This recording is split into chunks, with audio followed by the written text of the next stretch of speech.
Press करना, हल्का सा प्रेस देना, बस। फिर से देखो, पेशेंट को बैठाना है, कमर पे हाथ रखवाना है, ठीक है। जैसे कमर पे हाथ रखा, शोल्डर मूव हो जाएगा अंदर की तरफ, बाहर की तरफ।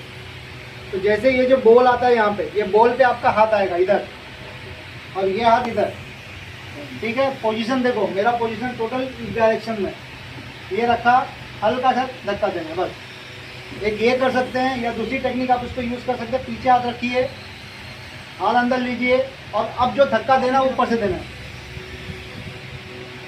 फिर से देखिए वहाँ पे